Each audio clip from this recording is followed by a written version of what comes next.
निहारिका एक गरीब लड़की थी जो कि अपने 10 साल के छोटे भाई के साथ एक किराए के मकान में रहती थी।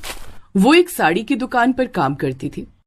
भैया, ये पिंक कलर की साड़ी सिर्फ एक ही बची है। बड़े बड़े बिजनेसमैन इस पिंक साड़ी का ऑर्डर पहले से ही दे देते हैं। जल्दी से ले लीजिए वरना स्टॉक खत्म हो जाएगा। फिर 1 महीने तक इस कलर की साड़ी नहीं मिलेगी।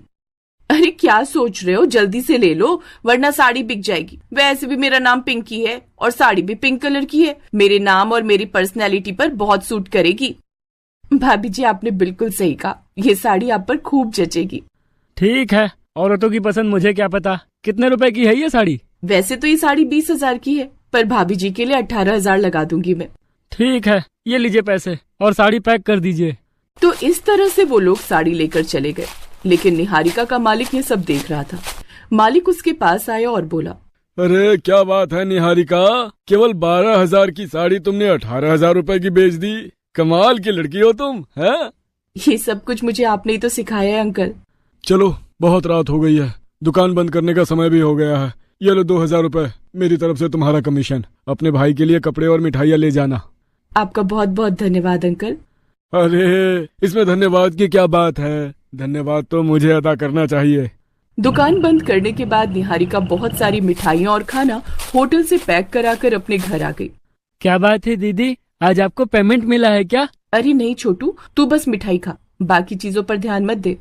दीदी, कहीं आप मेरी खुशी के लिए कुछ गलत काम तो नहीं करने लगी? तू मेरा छोटा भाई है ना, बड़ा भाई बनने की कोशिश मत कर। वो क्या है ना, आज मैंने 12,000 की साड़ी 20,000 में बेच दी, जिससे मालिक खुश हो गया और उसने मुझे कमीशन दे दिया।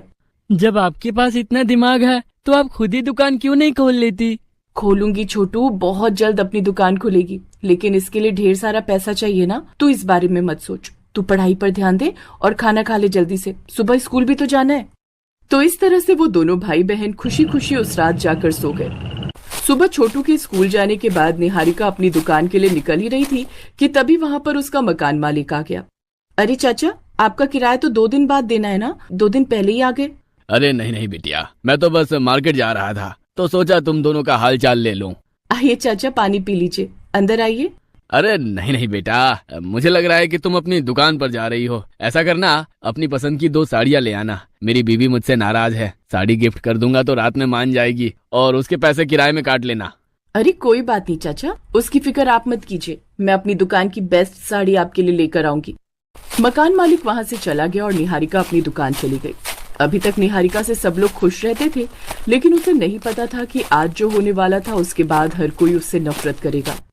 अभी तक मालिक नहीं आए, कोई बात नहीं, मैं ही दुकान खोलकर साफ सफाई करके पूजा कर देती हूँ। निहारिका ने दुकान खोली, पूरी दुकान में झाड़ू लगाई। गंगा जल छिड़कने के बाद उसने जैसे ही अगरबत्ती जलाई, वैसे ही माचिस की जलती हुई तीली एक साड़ी पर पड़ गई, जिस पर निहारिका का ध्यान नहीं गया। निहारिका पूजा करने में बिजी हो गई। धीरे धीरे उस साड़ी ने आग पकड़ ली और पूरी दुकान में आग लग गई। अरे बेटा, पूजा करने में इतना ज्यादा बिजी मत हो जाओ कि दुकान का ध्यान ही ना रहे। तुम्हारी दुकान में आग लग गई है। निहारिका ने अपनी आँख खोली तो देखा कि पूरी दुकान धधक कर जलने लगी। निहारिका से जितना हो सका उतना माल दुकान के बाहर फेंक दिया और उसका हाथ भी आग में जल गया। इतने में वहाँ पर मालिक आया और फायर ब्रिगेड को बुलाकर सारी आग बुझा दी।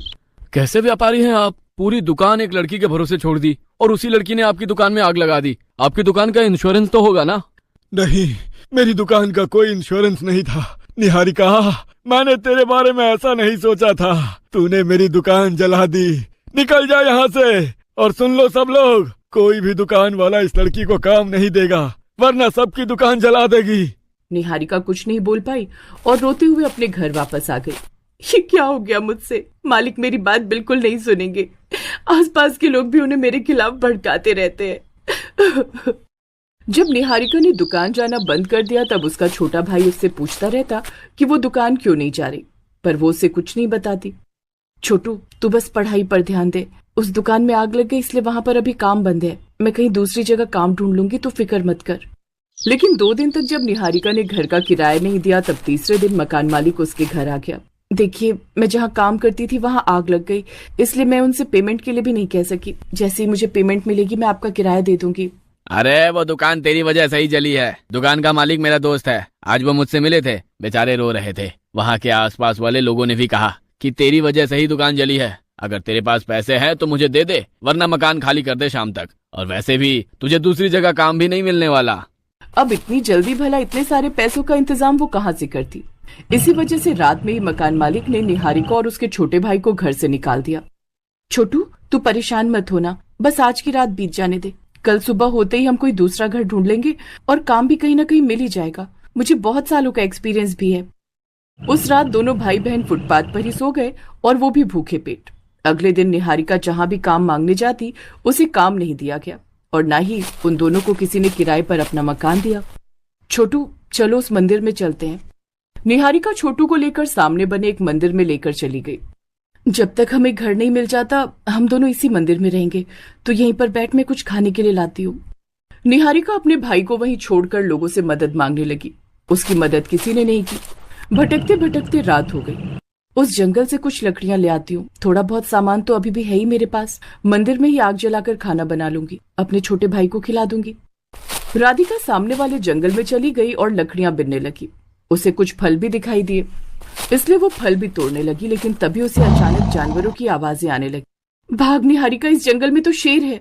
निहारिका जंगल से जैसे ही भागने लगी वैसे ही दो शेरों ने उसे घेर लिया, जिससे निहारिका बुरी तरह डर गई। हे भगवान, मेरे सर से तूने माँ बाप का हाथ तो छीन ही लिया। अब अगर मैं मर गई तो छोटू का क्या होगा। तभी निहारिका आंख बंद करके अपनी माँ को याद करने लगी।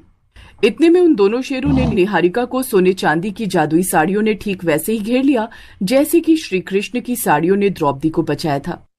ये क्या हो रहा है? साड़ियां और वो भी सोने चांदी की। लगता है ये जंगल मायावी है, आज मैं नहीं बच पाऊंगी। जिन सोने चांदी की जादुई साड़ियों ने निहारिका को लपेट रखा था उनकी चमक इतनी तेज थी कि दोनों शेरों की आंखें अंधी हो गई।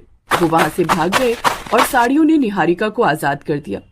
निहारिका वो साड़ियां छोड़कर तुरंत वहां से भागने लगी, लेकिन तभी उन साड़ियों से आवाज आई, अरे निहारिका, हम दोनों को तो यहाँ से ले जाओ। हम दोनों को तुम्हारी माँ ने स्वर्ग से यहाँ भेजा है तुम्हारी मदद करने के लिए।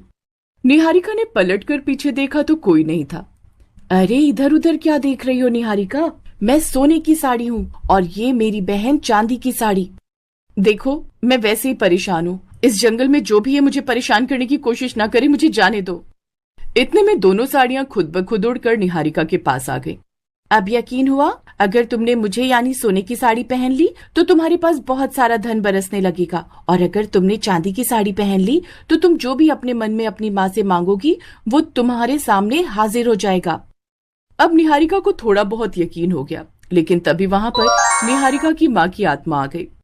निहारिका बेटा, मेरे अच्छे कामों को देखकर मुझे स्वर्ग मिला है और ये दोनों सोने चांदी की साड़ियां मेरी दासी हैं जो मैं तुम्हें समर्पित कर रही हूँ। जो भी इन दोनों ने कहा वो बिल्कुल सच है। इतना बोलकर उसकी आत्मा वहां से गायब हो गई। निहारिका दोनों जादुई सोने चांदी की साड़ियां लेकर मंदिर में आ गई। हे भगवान, मुझे मेरी दीदी लौटा दीजिए। ना ही मुझे खाना चाहिए और ना ही घर, मुझे बस अपनी दीदी चाहिए। छोटू मंदिर में भगवान के सामने प्रार्थना कर रहा था, तभी उसकी दीदी उसके पास आ गई। निहारिका ने सबसे पहले चांदी की साड़ी पहनी और अपनी माँ से एक घर के लिए प्रार्थना की। तभी मंदिर के पास खाली पड़ी जगह में एक बहुत सुंदर घर बन गया। दीदी, वो देखो, अभी यहाँ पर कुछ नहीं था, अचानक जादू से घर बन गया। वो हमारा ही घर है छोटू, जल्दी से घर चल, तुझे सारी बात बताती हूँ। निहारिका उस घर में छोटू को लेकर चली गई और सारी बात बता दी। चांदी की साड़ी पहने हुए ही उसने अपनी माँ से कुछ खाने पीने के लिए प्रार्थना की। अगली सुबह उसने सोने की साड़ी पहनी, जिससे बहुत सारा धन उस घर में बरसने लगा। धन बरसना बंद ही नहीं हो रहा था, इसलिए उसने साड़ी उतार कर नॉर्मल कपड़े पहन लिए। अब धन की बारिश होना बंद हो गई। उन पैसों से उसने खुद की दुकान